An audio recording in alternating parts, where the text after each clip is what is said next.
Bendiciones, hermanos, sean todos bienvenidos a Paternoster. Te saluda tu hermano José Manuel Gutiérrez. Pues hoy tengo el placer, pues, de contar en el canal con nuestro hermano Alex López. Muy buenas tardes, hermano. Muy buenas tardes, Manuel. Gracias por la invitación. Pues me siento dichoso, ¿no? Dichoso de poder contar con este testimonio y agradecer, ¿no? Pues a nuestro hermano que ha hecho posible este encuentro, ¿no? Nuestro hermano Arturo, que ha sido el enlace, ¿no? De poder hacer este testimonio, pues muy agradecido, pues a él y pues darle las gracias y que siga adelante, pues también con ese precioso trabajo de evangelización. Pues, hermano Alex López, pues me gustaría que se presentara un poquito, ¿no? A la audiencia para que conozca un poquito la persona, ¿no? Que se esconde ahí detrás de ese precioso testimonio. Bueno, mi nombre es Alexander López, pero pues de abreviación me dicen Alex, no hay problema. Vivo en la ciudad de Bogotá para este momento y pues bueno, en este instante pues me encuentro trabajando con la música y pues todo para la gloria de Dios. Eso es como a grandes rasgos lo que estoy haciendo en este momento. Fantástico, fantástico. Yo tengo que decir, hermano Alex, que a mí me encanta la música. Yo soy un gran consumidor de música católica. Canto muy bien, pero muy bien, pero se me escucha mal. No sé lo que será, pero se me escucha bastante feo, ¿no? Pero bueno, se hace lo que se puede, ¿no? Pues fantástico, ¿no? Ese ministerio musical que tiene para el Señor, pues me parece fantástico. Pues de aquí, seguramente este testimonio, pues también lo verá nuestra hermana espiritual mía y hermana carnal de nuestro hermano Alex, la hermana Yanira, que pasó estos días atrás por el canal y que dejo también su testimonio, que igualmente lo vais a encontrar aquí debajo en la descripción para que podáis ver pues, el testimonio pues, de ambos hermanos, ¿no? Pues, hermano Alex, pues, puede comenzar a contar pues, ese testimonio, ¿no? En el cual pues todos, yo y la audiencia de este canal, pues se alegran, ¿no? De que el Señor pues apareciera, ¿no? Pues en su vida pues de esa manera. Pues adelante, mi hermano. Bueno, para cuando comienzo a contar esta historia, somos 5 hermanos, 3 mujeres, 2 hombres. Los 2 hombres somos los menores de la familia. Llegamos a vivir aquí en Ciudad Bolívar, Bogotá. De pronto alguien por noticias ha visto pues que Ciudad Bolívar es una zona muy compleja, tanto de seguridad y pues siempre a nivel de la pobreza, aunque gracias a Dios en este tiempo ha mejorado. Pero en ese momento cuando llegamos, pues Ciudad Bolívar era unas casas decimos aquí en nuestro país, de tejas, de tablas, de ranchos. Y en ese contexto fue que nosotros llegamos a vivir acá. Éramos muy pequeños todavía y pues mi papá para ese tiempo trabajaba con la construcción y entonces él trabajaba mucho fuera de la ciudad, entonces él se iba 15, 20 días, un mes, dependiendo el trabajo, el estado de las vías también a veces para venir a la casa, porque no era tan fácil como hoy en día que hay internet, hay celular. En ese tiempo había un teléfono público para todo el barrio, entonces no era nada fácil la comunicación y por ende pues mi papá crecimos lejos de él a causa de su trabajo, de su ocupación. Mi mamá, pues lo mismo, ella pues trabajaba aquí en la ciudad, en la zona norte, que es donde está la zona de decimos nosotros, los ricos de aquí de la ciudad. Ella trabajaba en la zona norte, ella trabajaba haciendo oficios, arreglando casas de familia. Mi mamá todos los días se levantaba a 3, 4 de la mañana, cuando había que dejarnos que comer, pues ella se levantaba, nos preparaba, nos dejaba el almuercito hecho y se iba, pero muchas veces no había almuerzo, no había comida, entonces teníamos que mendigar, pasamos muchas necesidades, carencias, pero yo digo que la carencia más grande, independientemente de la económica y lujos, la carencia más grande con la que crecimos fue el vacío que dejó papá y mamá al estar ocupados todo el tiempo. Entonces, como les dije, mi papá venía cada 15, 20 días, por ende había cosas que él no estaba como al tanto de lo que sucedía en la casa, con nosotros los niños. Y mi mamá era una mujer muy histérica, grosera. Recuerdo que ella golpeaba muy duro a mis hermanas, las trataba muy mal, pues como les dije, nosotros, mi hermano y yo éramos los menores, como que pues toda la carga recaía sobre mis hermanas mayores, obviamente, pero las mayores Mi hermana mayor, que era la que cuidaba de nosotros, ella era una niña de 15 años máximo, entonces era una niña cuidando a otros niños. Por ende, para nosotros no hubo mucha disciplina, no hubo mucha corrección, no hubo mucho amor o afecto. Y nosotros con mi hermano pues manteníamos todo el día en la calle, para arriba y para abajo, haciendo males, éramos niños problemas, ya nadie como que pues decía nada porque sabían que no había un papá, una mamá de pronto que pusiera un orden, una corrección. Entonces crece uno como a sus anchas y haciendo lo que uno quiere, falto de amor, falto de cariño, pues crece uno con mucha rebeldía y odio en su corazón. De pronto pues en la niñez no se nota tanto, aunque como les dije éramos niños problemas, pero ya cuando llego a la edad de la adolescencia, que ya estoy en el colegio, comienzo a explorar diferentes cosas, quiero uno encajar en algún lugar. Y dentro de ese contexto, pues a mí me gusta, siempre me gustó mucho la música. Entonces, recuerdo que comencé a escuchar distintos tipos de música, uno quiere encajar en algún lugar. Y tanto escuché que en algún momento llegué al rock. Me gustó mucho el rock en español. Y yo dije, bueno, esto es como chévere, me fui metiendo por esto de las guitarras eléctricas, las baterías, todo esto. Y eso me fue llevando a sumergirme poco a poco en los géneros más pesados, más extremos, a tal punto que llegué al black y el death metal. Estos géneros impactaron mi vida tremendamente, o sea, tanto que yo solté todo lo demás y me dediqué a esa música de lleno. Con el agravante, podría decirlo, de que esa música, en su mensaje, particularmente el black metal, el mensaje sí es satánico. O sea, no te estoy diciendo que es un mensaje subliminal o algo, no, abiertamente satánico. El black metal, sus letras, sus composiciones son adoraciones al demonio, invocaciones de espíritus, unas prácticas de cosas. Entonces, cuando yo comienzo a traducir esa música y comienzo a mirar ese mundo, eso comienza a llenar mi corazón. Sumado a que, como les dije, tenía unos vacíos de odio, de rabia, de rechazo, una cantidad de cosas, y ese mensaje de odio que transmite esa música me llenó, me alimentó, me gustó tanto que empecé a meterme ahí a traducir esas letras, me apasioné con eso. Entonces me empecé a encontrar un común denominador cuando yo iba a esos conciertos de metal y de rock y todo esto, y comienzo a darme que había mucho consumo de drogas en esos conciertos de metal. Entonces, que la marihuana, que una cosa, que otra, y comienzo a sumergirme en ese mundo de drogas. Entonces ya no era solo black metal, sino ya también comienzo a consumir drogas.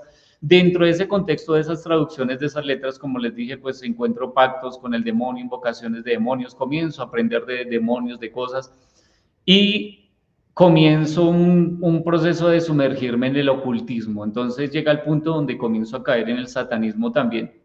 Y el mensaje que la música me ofrecía, pues yo también comencé a practicarlo. Dice un salmo, Dios habita en la alabanza de su pueblo. Y es que aclaro esto porque hay personas que dicen, no, es que yo escucho metal y yo por eso no soy satánico, yo soy buena persona. Pero un salmo dice, Dios habita en la alabanza de su pueblo. Y si una alabanza es al diablo, entonces ¿quién habita ahí? Y mucha gente pues no quiere como entender ese contexto. En fin, ese es mi mundo para ese tiempo. Comienzo a odiar profundamente a mi familia, comienzo a sumergirme en ese mundo de drogas. Obviamente ese mundo pues ya me llevó a tener otras amistades, y dentro de ese contexto pues ya empiezo a tener problemas por porte ilegal de armas, detenido en estaciones de policía, muchas veces drogado, tuve muchos problemas, llegaba a mi casa a formar problemas, llegaba a mi casa a buscarle problemas a mi papá, a desafiarlo a pelear, y una cantidad de cosas. Ese era mi contexto. ¿Por qué tenía el odio también grandemente con mi papá? Resulta que cuando yo era pequeño, mi papá cometió un error. Digo, pues todos los seres humanos cometemos errores, pero mi papá cometió un error que a nosotros nos costó mucho perdonarle, o en mi caso me costó mucho perdonarle. Y fue que mi papá golpeó a mi mamá en una ocasión, la golpeó tan fuerte que en esa golpiza le partió la pierna con un palo. Acá decimos el cabo de una pica, que es con lo que escarban la tierra, con ese cabo de madera. En una golpiza le partió una pierna a mi mamá y nos la dejó botadita ahí llorando en un pasillo de la casa, y a nosotros no nos dejó salir a auxiliarla. Eso a nosotros nos marcó tremendamente. Yo era muy niño, pero recuerdo que cuando ya comienzo a sumergirme en la droga, en el alcohol, yo llegaba a desafiar a mi papá y le decía, venga, ahora sí nos damos. ¿Cómo era que le pegaba a mi mamá cuando yo era un niño? Venga, ahora sí, viejo. Y lo trataba mal, le decía una cantidad de groserías. Y ese era mi contexto: odio, rabia, violencia, armas, drogas, Llegué al punto en que si mi mamá no me dejaba la comida afuera en una mesita, yo no comía con tal de no verla. Ese era mi contexto. Problemas habidos y por haber, en la casa, en la calle, la ley, todo, ese era el contexto. Ahí es donde me sumerjo. En algún momento, sin darme cuenta, comienza la obra de Dios. O sea, ahí le resumí a grandes rasgos quién fui. Yo empiezo a enfermarme. Entonces yo dije, eso es a raíz de que consumo tanta droga. Y yo trataba de acercarme traté de acercarme a mi familia, o recuerdo que una tarde, ya de tanto luchar con ese malestar y esa enfermedad que tenía, vomitaba mucho, me sentía débil, me daban unas fiebres altas, y yo decía, eso es por lo que yo consumo tanta droga y casi no comía. Entonces recuerdo que subí, le dije a mi mamá un domingo, estoy muy enfermo. En ese instante mi mamá me dijo, claro, mijo, ¿qué quiere? ¿Qué siente? Lo que es el amor de Dios en el corazón de una mamá que a pesar de que uno como hijo sea lo que sea, ellas están ahí firmes e incondicionales para uno. Entonces me dijo, recuéstese ahí. Yo recuerdo que me recosté ahí en la cama y en ese instante me llegó un pensamiento. A mí me han pasado cosas muy bonitas o había tenido personas que me hablaron muchas veces de corregir mi conducta, pero yo no hacía caso. Mi hermana mayor, la que nos crió, ella muchas veces me vio mal por la calle. Yo andaba mechudo, vestido de negro, metalero, y ella muchas veces me vio mal por la calle. Y recuerdo que mi hermana me frenaba y me decía, Alex, yo lo vi crecer a usted, a mí me duele verlo así, ¿por qué no cambia? ¿Cómo le puedo ayudar? Y muchas veces las palabras de mi hermana me hicieron llorar, pero no, ni aún por eso yo tomé una actitud de cambio. Pero mira lo que me sucede ese día. Me llegó un pensamiento que me cuestionó, ¿usted por qué se está portando así si su familia no ha sido mala con usted? Y pues a veces uno cuenta todo lo que pasó con la familia antes, el hambre, la necesidad de la violencia, y dicen, pero ¿cómo la familia no iba a ser mala? Lo que pasa es que yo entendí algo que a veces uno, cuando está sumergido en esa vida y en esas cosas, uno no analiza. Yo puedo juzgar la conducta de alguien, yo puedo juzgar la conducta de mi papá o mi mamá por lo que me hicieron, por lo que sea, pero es distinto cuando yo entiendo el porqué de algunas cosas. Y eso fue lo que me sucedió en ese instante. ¿Por qué se está portando así si su familia nunca ha sido mala con usted? Entonces recuerdo que en ese instante empecé a hacer una reflexión en la vida de mi papá. Y yo dije, pues sí, el hombre ha sido alcohólico, ha cometido errores de violencia, de todo, pero tampoco podía decir que mi papá fue el man que llegó siempre borracho y a darnos en la mula, a sacarnos a la calle. No, él no, tampoco fue así. Pues tuvo sus equivocaciones una que otra vez, pero tampoco fue así. Evalué de que mi papá, pues él de toda la vida, desde niño, el alcohol en la casa de mi familia fue de mis abuelos paternos, era lo más normal. De hecho, nosotros llegábamos a veces a las reuniones familiares y recuerdo que mi abuela era de las primeras que nos decía, tome mijito el santo sorbo, y nos iba dando cerveza porque era muy normal. Mi papá se crió entre alcohólicos, por ende, pues para él el alcohol era un estilo de vida, se podría decírselo. Mi abuelo paterno era un tipo machista, agresivo, violento. Entonces mi papá, de hecho, yo que conocí a mi abuelo paterno, que era un tipo mal geniado, iracundo, mi papá no era ni la mitad de lo que era mi abuelo. Mi papá era, dentro de todo, pues era una persona muy paciente. Entonces evalué de que lamentablemente le estaba dando lo que la vida le había dado. Entonces entendí, sin justificarlo, pero también entendí de que él estaba dando lo que la vida le había dado. Entonces, ¿quién era yo pues para portarme así con él? Perdón, que es que... ¿Quién era yo para portarme así con él? Cuando evalúo la vida de mi mamá, estando ahí recostado, también evalúo la vida de mi mamá y digo, oiga, pues mi mamá dentro de todo, a pesar de ser malgeniada, a pesar de ser iracunda, grosera, tuve en cuenta de que mi mamá pues ella llevaba sola las cargas de la casa, porque como mi papá viajaba, él no sabía que aguantábamos hambre, él no sabía que nosotros andábamos con zapatos rotos, que no teníamos que vestirnos muchas veces.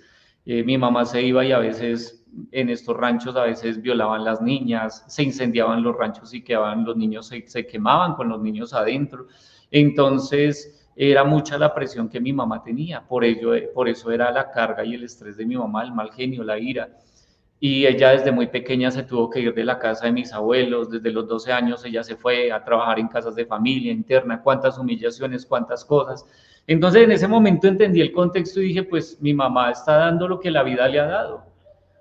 Y como que en ese instante empecé a sentirme mal, sin pensar en Dios, porque Dios para mí era una basura. Yo a Dios lo maldecía, yo cogía las hojas de la Biblia para drogarme, todo lo que fuera a maldecir a Dios, practicaba la brujería, tenía pactos con el diablo. Entonces Dios para mí era una basura en ese instante, solo que reflexioné en lo que estaba pasando en ese momento y el por qué, y me di cuenta pues que no era justo que yo estuviera así, por echándole la culpa a otros, porque uno siempre busca a quién culpar. Entonces yo soy así por mi papá, yo soy así por mi mamá, porque la vida, por el odio, etcétera.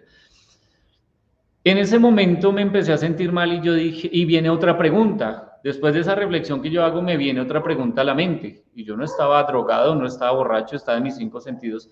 Me viene otra pregunta a la mente que me dice, ¿y qué está haciendo con su vida? Y yo dije, pues miércoles, yo terminé mi bachillerato casi que con abogado porque no quería estudiar, y me encerré en un cuarto oscuro a meter marihuana, a salir en las noches a buscar problemas, a robar, a hacer males, pero, o sea, era un parásito total.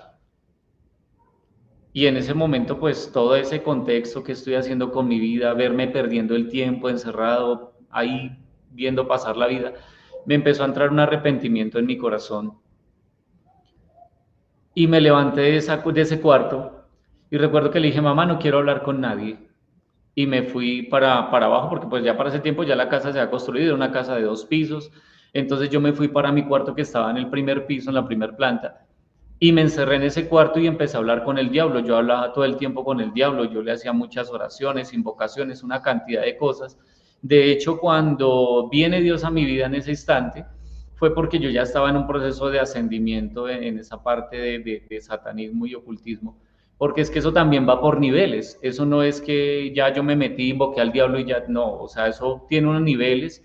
Uno tiene que hacer unos procesos de ayunos y oraciones y mirar qué espíritu lo va a poseer a uno. Dice la palabra de Dios que es por el mismo espíritu que unos sanan, otros expulsan demonios, unos predican, otros enseñan. Todo es por el mismo espíritu. Está hablando del Espíritu Santo. Pero el demonio, como no es ni omnisciente ni omnipresente, uno tiene que orar y discernir cuál es el demonio, que el espíritu que lo va a poseer a uno, y conforme a ese espíritu uno va a operar. Hay espíritus de lujuria, hay espíritus de muerte, hay espíritus de ruina, hay una cantidad de cosas ahí. Y entonces, cuando a uno se le revela el espíritu, pues viene un proceso de hacer unos sacrificios y unas cosas para que haya una posesión, porque es distinto una opresión diabólica y es distinta a una posesión diabólica.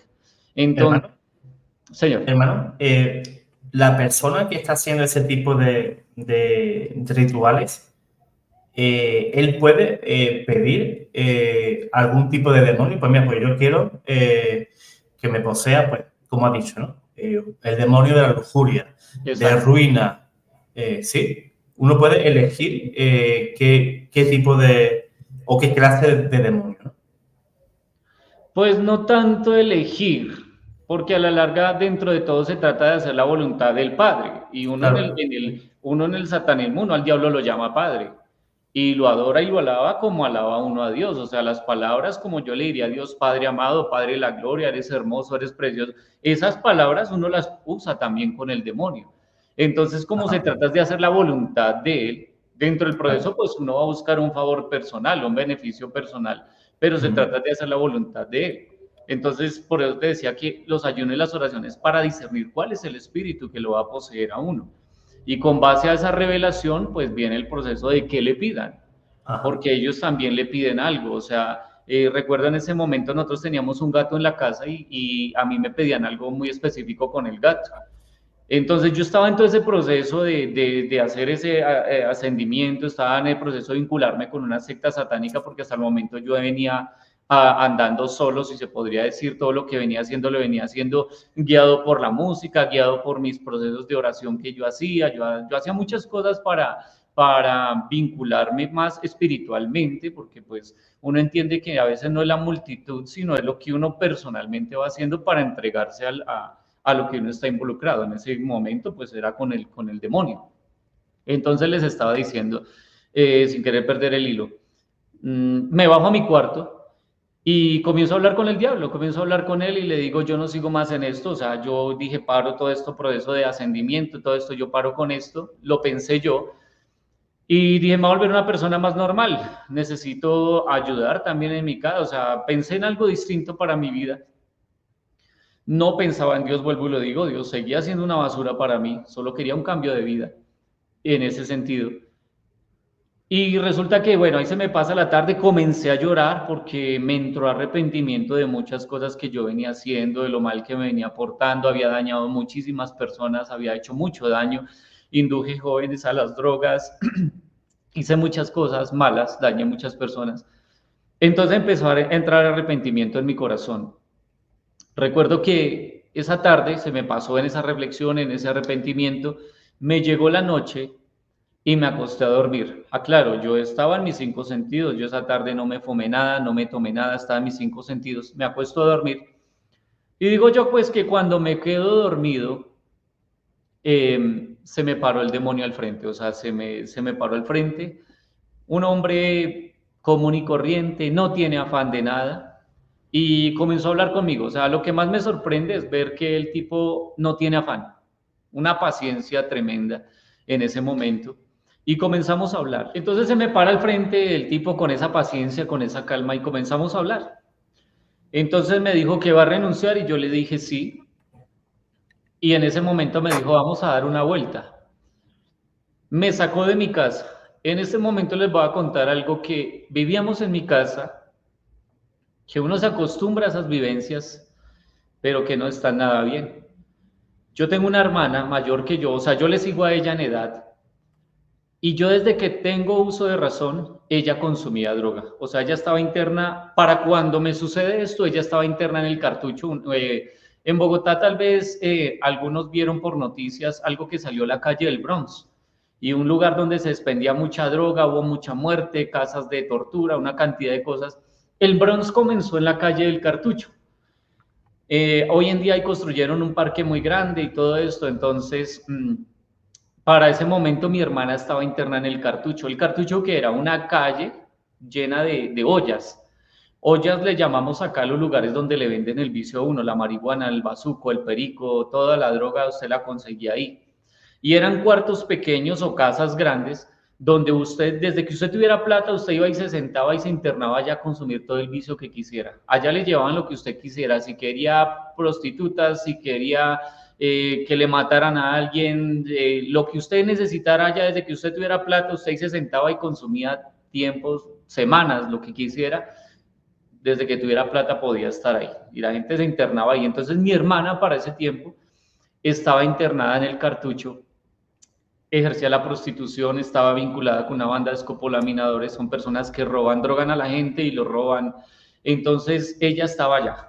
Tenía 3 niños para ese momento, se los dejó abandonados a mi mamá por internarse a consumir bazuco. Y entonces el demonio me llevó hasta allá. Esto que les cuento es en un plano espiritual, no es que fuimos físicamente hasta allá, fue espiritual, pero sé que era verdadero todo lo que vi, no fue una visión de imaginación o fruto de la droga, no, porque realmente eso estaba pasando. Mi hermana sí estaba metida en ese mundo, mi hermana sí estaba metida en esas drogas, y para ese tiempo la dábamos por muerta. O sea, a mí lo que me sorprendió fue verla, y el demonio lo que me mostraba era, mire cómo la tengo.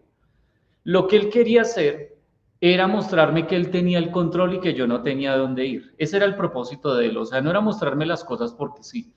Entonces me lleva allí, me muestra a mi hermana sumergida en ese mundo, sumergida en esa droga, tendida ahí en el piso consumiendo bazuco, y me decía, mire cómo la tengo, o sea, se ufanaba.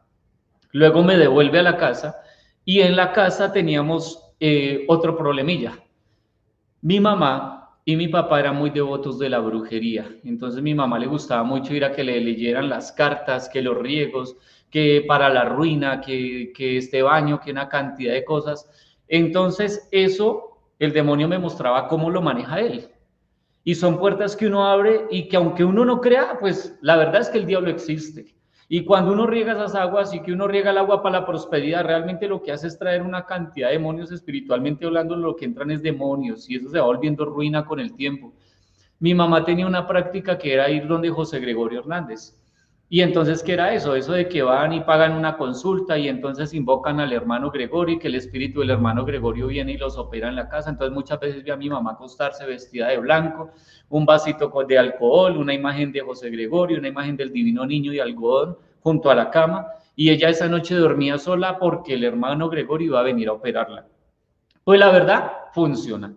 ¿Pero por qué? Porque la misma Biblia dice que al diablo se le dio poder para hacer milagros. Y resulta que el diablo no hace un favor gratis. De hecho, esas cosas con el tiempo se van volviendo enfermedades, que la gente va al médico, no les encuentran nada, pero la gente sabe que está enferma, que están mal, pero no entienden de dónde viene. Y a veces la raíz es eso, prácticas de rezos, curaciones indígenas, chamanes, yagé, una cantidad de cosas es consecuencia de esas cirugías y eso va generando cierres espirituales en la persona. Ni lo malo sale, ni lo bueno entra porque eso cierra espiritualmente una persona. Entonces,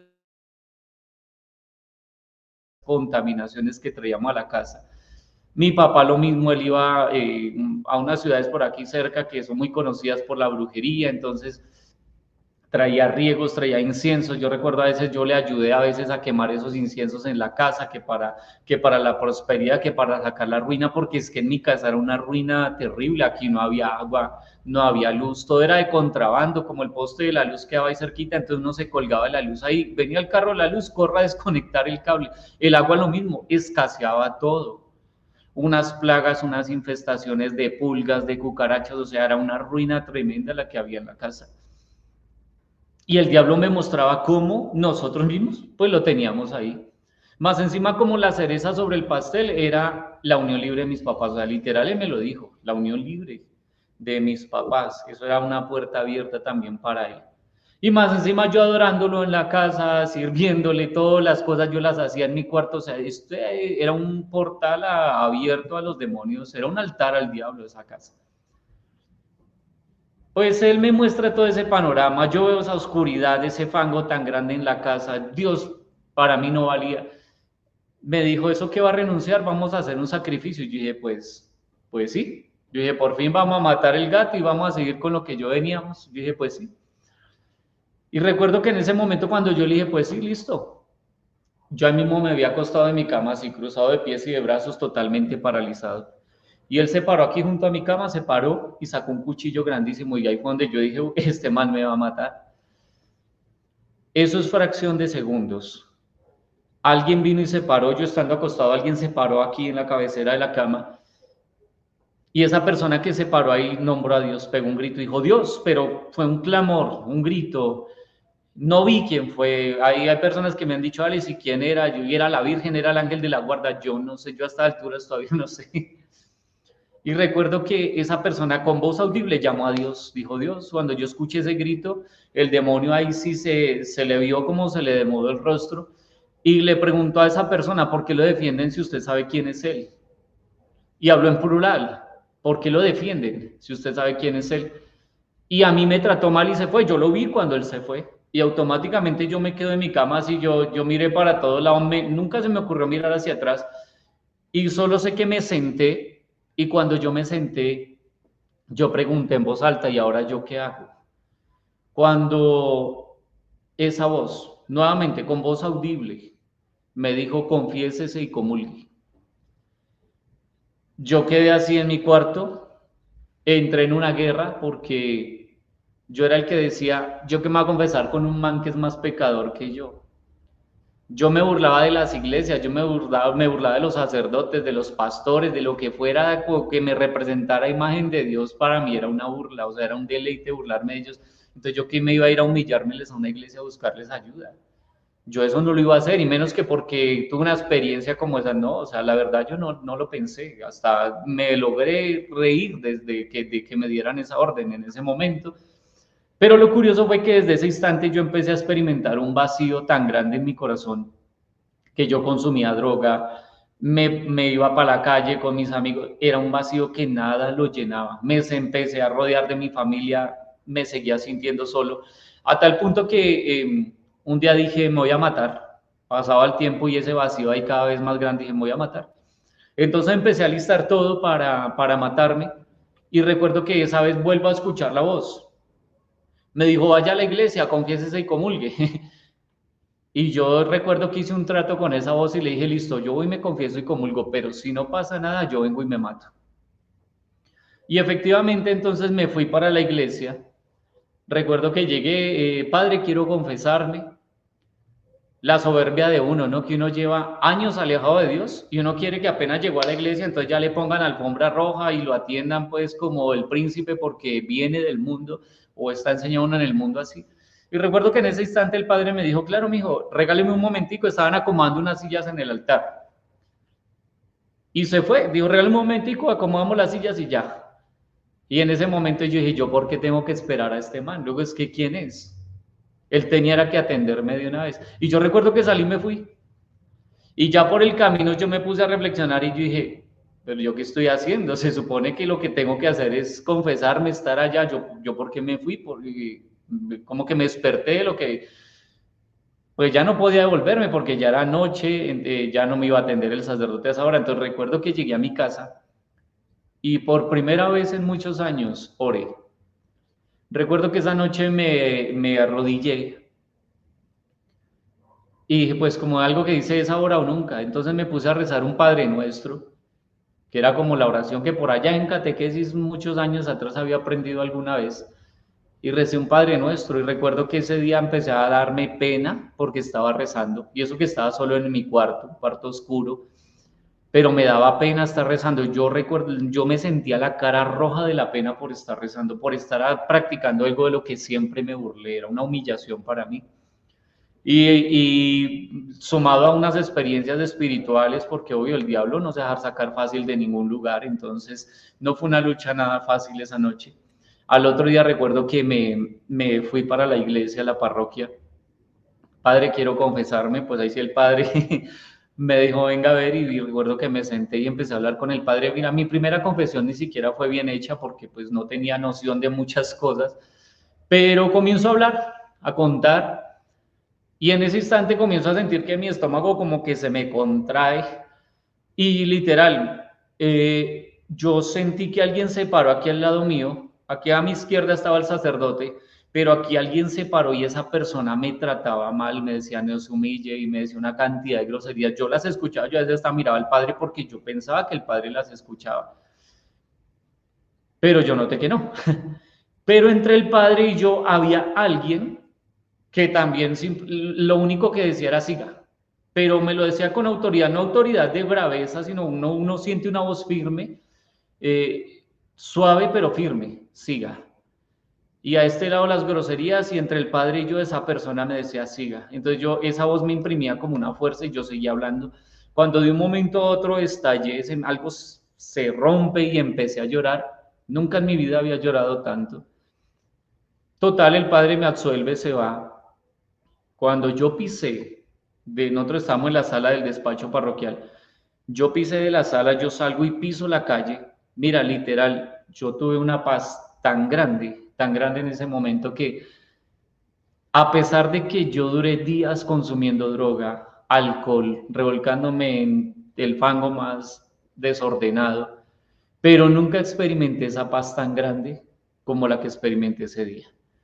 Ay, vivo en esa paz, no, obvio, fue algo que el Señor me regaló en ese momento para que yo lo experimentara, para que gozara un pedacito de cielo, lo que Él dice, la paz que yo daré es la paz que sobrepasa todo entendimiento. Y realmente pues de ahí fue donde comenzó todo mi proceso, porque pues ahí donde yo dije, pues a buen entendedor, pocas palabras, y si aquí me encontré con Dios, pues aquí es donde debo estar. Comencé a ir a misa todos los días, pero ahí viene la lucha, porque realmente vine a conocer a quién le servía, y eso también es parte del proceso de la purificación.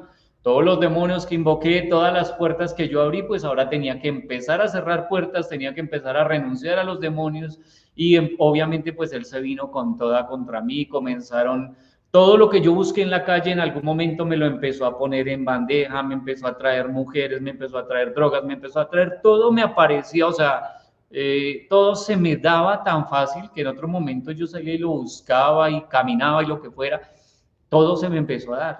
Pero bueno, por misericordia de Dios no me dejó, no me dejé arrastrar de eso, entonces empieza una persecución espiritual.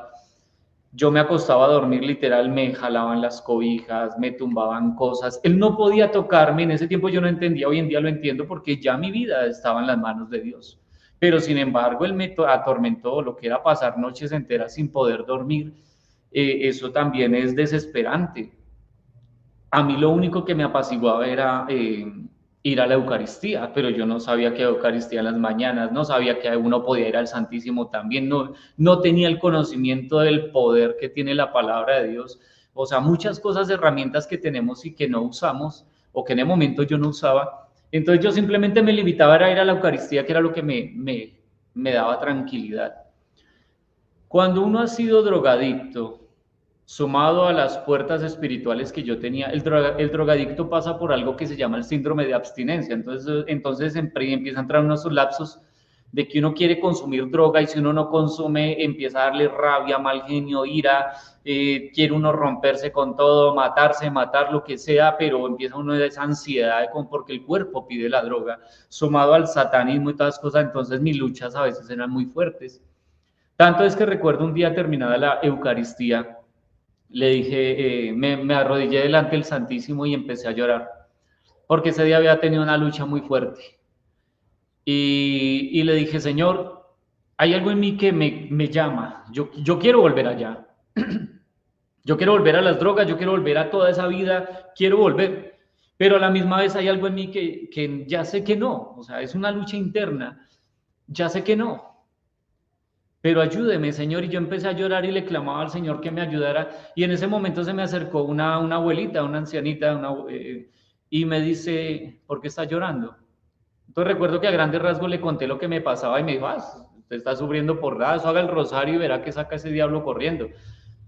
Y yo, uy, el rosario, yo decía, yo no me veía, yo no me veía rezando el rosario, y el rosario por allá para los novenarios, para los difuntos, para los abuelitos, pero yo haciendo un rosario, yo no me veía en ese plan.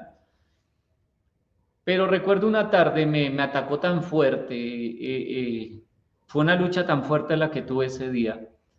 Y yo decía la Eucaristía hasta las 6 y eran como las 2 de la tarde y yo caminaba en esa pieza con ganas de todo. Se me vino a la mente la abuelita, haga el rosario. Y entonces yo dije, pues vas al rosario. Recuerdo, prendí la grabadora. Encontré a esa hora empezaba el rosario, que eso hoy en día yo digo, o sea, milagros que solo Dios hace, porque en el tiempo yo no lo entendí. Tiempo después que uno se despierta y uno dice, oiga, ¿y qué pasó ahí? Porque yo prendí el radio y encontré un rosario a esa hora del día, en el radio. Entonces yo me pongo a rezar el rosario y lo curioso fue que cuando terminó el rosario, yo tenía una paz muy similar a la que tuve el día que me confesé.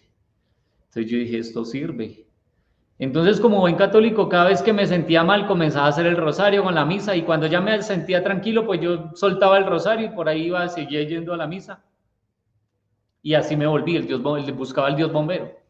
Hasta que un día ya Dios como que le empieza a poner a uno en el sentir, en el corazón, y entendí, dije, ¿quién ha conseguido algo con indisciplina, con desorden? Las cosas de Dios también requieren esfuerzo, sacrificio y disciplina, perseverancia. Entonces, desde ese instante le dije, listo, Señor, voy a esforzarme, voy a hacer mi rosario todos los días, mi Eucaristía todos los días, y me aferré a eso todos los días. Pero Dios sabía por qué necesitaba que yo tomara esas dos herramientas principalmente, sumado a la confesión y bueno, todo lo que Él va agregando en el proceso. Yo empecé a llegar tarde de la noche porque pues ya con oración ya empiezo a conocer grupos de oración, comunidades, que una vigilia, que un encuentro. Entonces yo a veces llegaba muy tarde de la parroquia, ya comencé a vincularme con la música en la parroquia, siempre me gustó. Nunca se me dio cuando estuve en el satanismo, nunca se me dio cuando adoré al demonio, pero ya cuando entré al caminar de Dios, ya como que Dios comienza a implantar los sueños, empieza a respaldar sueños, empieza a darle a uno algo por qué luchar. Entonces ya comienzo a aprender a tocar guitarra, empiezo a estar en la parroquia esta tarde, que aprenderme los coros, las canciones. Y yo llegaba a veces tarde de la noche y escuchaba a unos niños llorar en la casa. Entonces yo subí al segundo piso, que era el cuarto donde estaban mis sobrinos. Yo les conté que mi hermana dejó 3 niños y se internó al bazuco. Pues esos 3 niños estaban en la casa. En mi mamá, lo que fuera, los acostaban a dormir y resulta que pues todos se dormían y los niños a veces se quedaban por ahí despierticos. Cuando yo llegaba, la chiquitina medio gateaba, la otra medio caminaba, y el grandecito, pero es que son así en escalerita, o sea, no es que lleven muchos años de diferencia. Entonces los 3 eran niños chiquitines.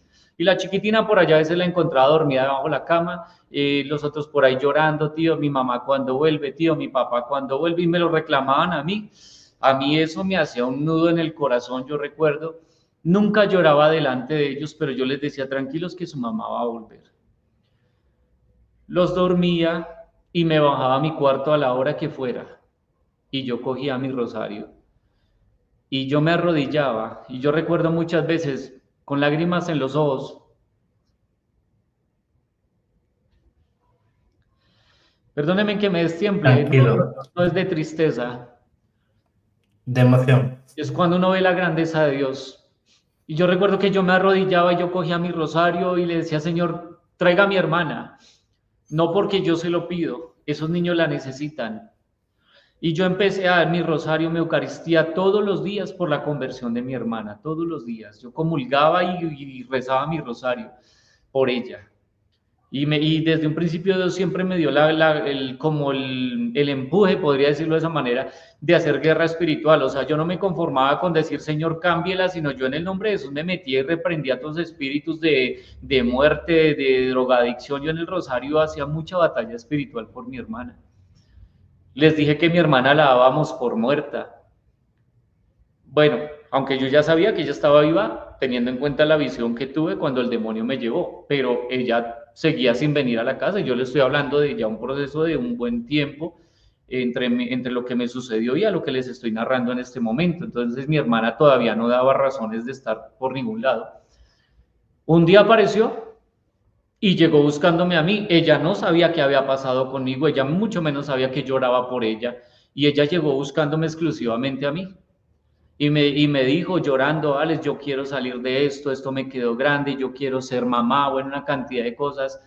Le dije, China, pues así usted sepa que va a volver a la droga, así usted sepa que está drogada, pero en el momento que usted sienta que debe pedirle a Dios, hágalo.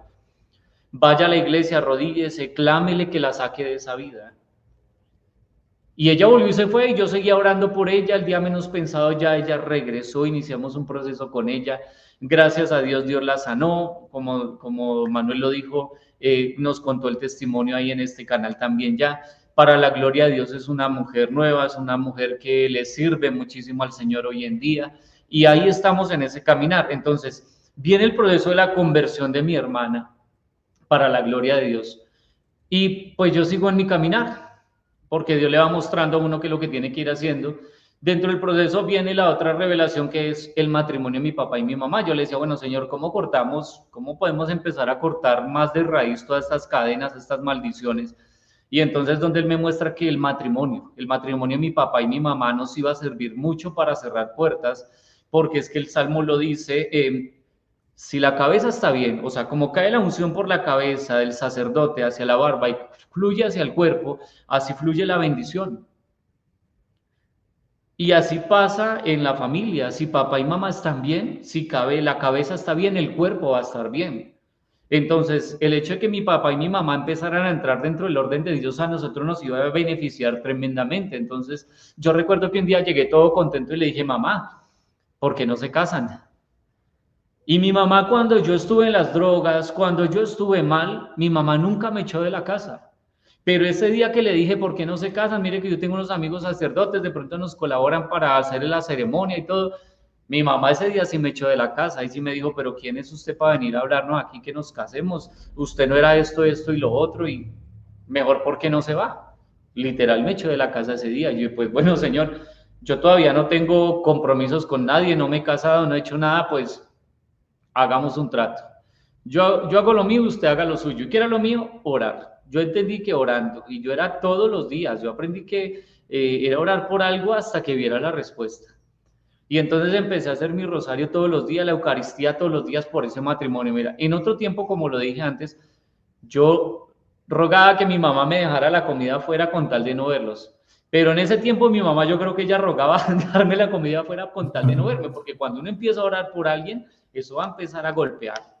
Por eso a veces cuando las mamás oran o las esposas oran, como que la persona por la que estamos orando entra más en choque, porque claro, se le está atacando el mal directamente.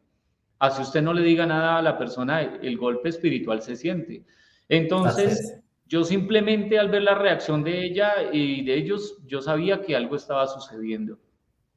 Entonces yo seguía orando, yo no volvía a decir nada, no volvía a chistar nada, con tal de que no me echaran de la casa, pero yo seguía orando juicios. Un día me invitaron a un lugar que se llama Marilandia. Yo nunca había escuchado hablar de Marilandia. Ya es porque sé que ese milagro la Virgen nos lo concedió. Entonces, me invitaron a Marilandia. Entonces, yo dije, ¿qué es Marilandia? Pues uno se imagina parque de diversiones, ¿no? Toboganes, rueda de montaña rusa, lo que sea. Pues vamos para Marilandia. Y resulta que llegamos a Marilandia y Marilandia es una tierra consagrada a la Virgen aquí cerca de Bogotá. Y es arriba en un páramo, es un lugar frío, llueve, como suelen ser las cosas de Dios, cosas grandes envueltas en cosas muy sencillas.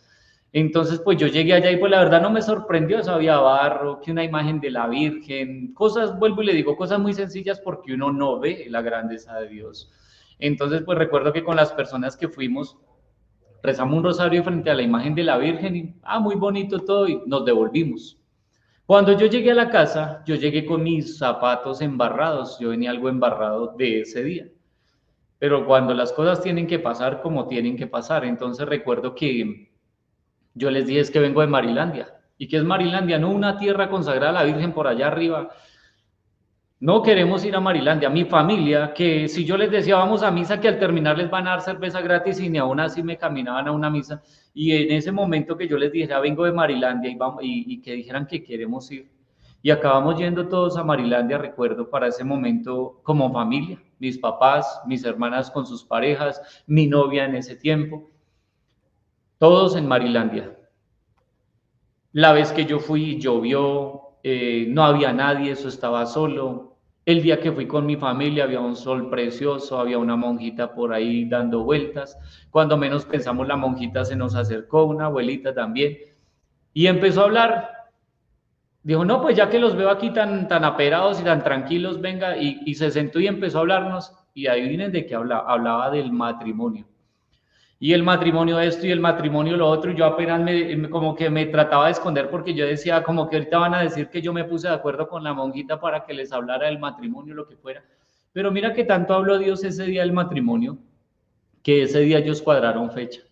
Y para esa fecha que acordaron, se casaron, para la gloria de Dios. Y obviamente sí, lo que el Señor nos había dicho, el matrimonio de mi papá y mi mamá ayudó. Nunca me gusta darle ese contenido mágico al matrimonio, cásese, pero realmente a nosotros la vida, gracias a Dios, nos cambió mucho para bien, porque fue mucha la cobertura de maldición que se rompió a través de ese matrimonio. Pues obviamente ahí para allá siguen procesos de oración, de renuncia, cerrar puertas, una cantidad de cosas que han llevado años y procesos, pero que gracias a Dios pues ha valido la pena. Ya para terminar, había un cabo suelto. Mi novia, una niña que yo la distinguí de 13 añitos, yo la induje a la droga, la induje al alcohol, la induje a un desorden de vida, tenía tendencias suicidas, se cortaba las venas, se tomaba venenos, la induje a muchas cosas malas. Dentro de mi proceso de conversión, pues ella viene ahí. Pero entonces, obvio, la experiencia o el encuentro con Dios para ese momento lo había tenido yo, ella no. Entonces venimos en ese proceso de ir caminando. Alguna vez ella me dijo, no, yo no quiero que usted cambie tanto. Recuerdo que en esa ocasión yo le dije, pues la verdad, yo por una mujer no me quiero volver a perder y tranquila, váyase. Y yo seguí mi vida, pero en ese momento, pues yo creo que también pudo el cariño que ella tenía por mí, que se vino, o sea, inició ese caminar conmigo. Ella obviamente tuvo que enamorarse de otra persona totalmente porque pues ella me conoció mechudo, drogadicto, alcohólico, bueno, una belleza. Entonces ya me corté el cabello, ya mi forma de vestir cambió, ya incluso mi manera de hablar cambió, va cambiando en el proceso, el trato, porque es que no nos engañemos, hay personas que se acostumbran a eso, a que las traten a las patadas, a que las traten mal, y ya mi trato va cambiando, bueno, muchas cosas, entonces ya tuvo que entrar en ese proceso y que tampoco es nada fácil. Entonces venimos en ese proceso, ya comienzo también a entender de que, bueno, pues ella se quedó, tenemos que iniciar a orar por ella, comencé a orar fuertemente por ella. Dios me dio la gracia también de que ella llegara a los pies del Señor, no fue un proceso nada fácil. Dentro de ese proceso, pues nos casamos. Ya llevamos casi, bueno, yo siempre que y hablo esto y se me olvidan las cuentas, como 22 años juntos, llevamos 16 años de casados, tenemos 4 niños, tenemos televisor, porque siempre que digo tengo 4 hijos, Alex, cómprese un televisor bien grande.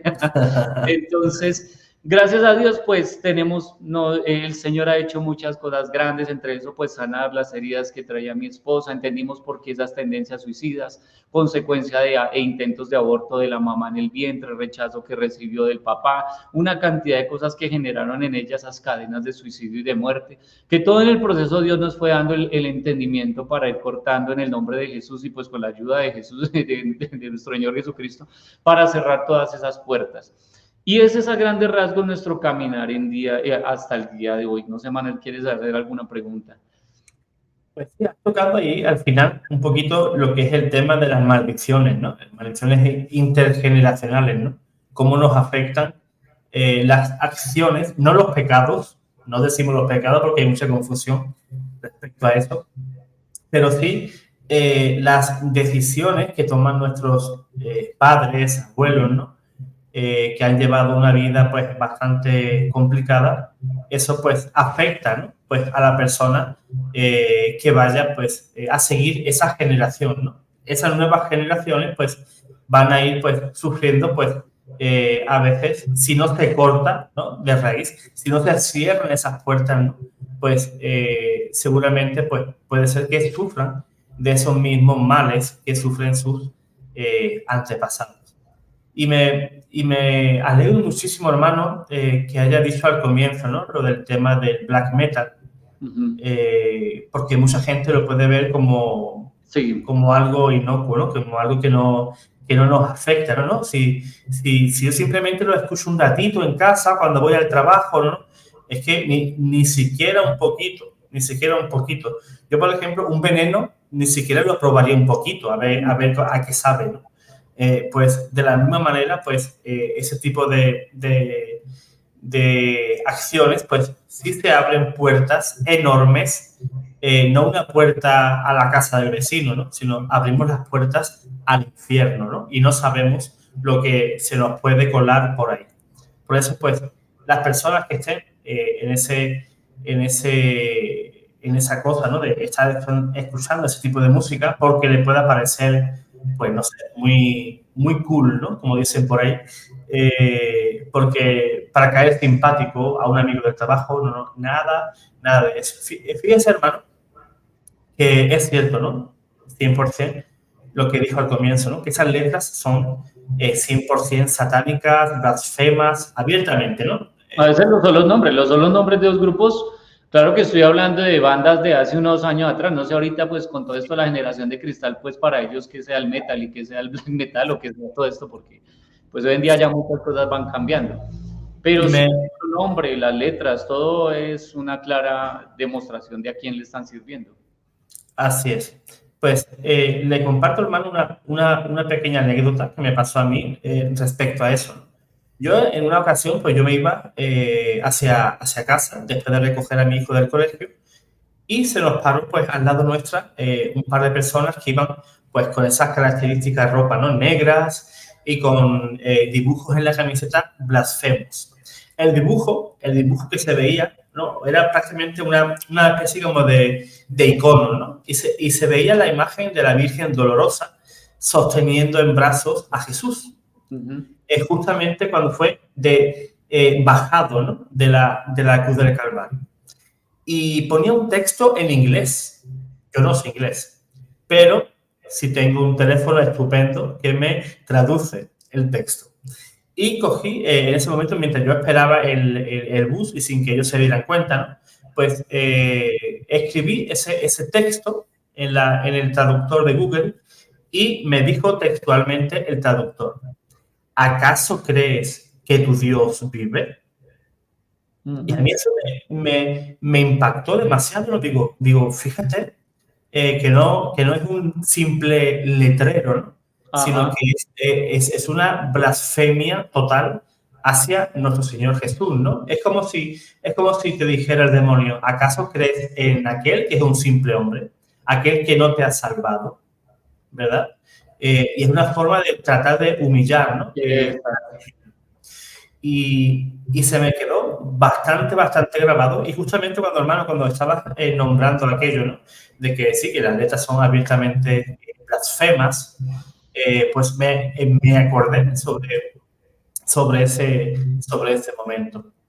Pues darle gracias a Dios, Señor, darle gracias al Señor, pues, por permitir, hermano, de que sigas en la lucha, que tu conversión a la fe cristiana pues haya sido complicada, pero al mismo tiempo bonito. También hemos visto en este testimonio pues esa lucha, ¿no? Que a veces no vemos, que es la lucha del bien y el mal, pues por un alma, ¿no? En este caso, por nuestro hermano Alex, ¿no? Porque sí se apareció ahí en esa habitación una persona que nuestro hermano pues lo decía que era Satanás, ciertamente, pero sin él ver a nadie, pues había otro ser espiritual allí que en ese caso estaba abogando, estaba intercediendo, en este caso, por nuestro hermano Alex, ¿no? ¿Quién pudiera ser? Un alma del purgatorio, nuestro ángel de la guarda, nuestro Señor, María, algún santo, no lo sabemos, ¿no? Pero que sí es cierto pues que existe, ¿no? Esa lucha titánica por nuestras almas, porque cada alma no es que se pierda un alma y no pasa nada porque el Señor tiene millones, no. Cada alma es única para el Señor, cada alma. Por cada alma que se pierde, imagínense el dolor que siente nuestro Señor Jesús. Imagínense, ¿verdad? Cuando rechazamos, pues, su misericordia, rechazamos su redención y rechazamos, pues, finalmente su amor. Él se subió en la cruz para demostrarte su amor, sin reserva ninguna. Él se sometió a todo por ti. Y a veces, pues, somos desagradecidos y no sabemos valorar todo lo que hizo el Señor por todos nosotros. Pues, hermano Alex, mil gracias por su tiempo. Vale, Manuel. Mil gracias, me parece un testimonio fantástico. Le damos gracias a Dios por usted, hermano, por tu esposa, que el Señor pues lo bendiga muchísimo, tanto a usted, a su esposa y a sus 4 niños, ¿verdad? Amén. Claro que sí. Y cuando pueda y vea pues a su hermana Yanira, pues dele un abrazo de mi parte y dele también de mis recuerdos. Manuel, muchas gracias y a todos los que ven el testimonio también, Dios les bendiga. Muchas gracias. Pues, hermanos, pues es el momento de suscribirte si eres nuevo en el canal. Por supuesto, compartir este testimonio si te gustó y darle like. ¿Por qué soy tan pesado con que le demos like? Porque le estamos diciendo a esta plataforma, YouTube, mira, me ha encantado este testimonio y me encantaría de que se lo recomiendes a otras personas porque creo que le puede ayudar. Eso es lo que le estamos diciendo con un simple like a YouTube. Pues, hermanos queridos, hermanos del alma, pues el Señor os guarde, el Señor os bendiga.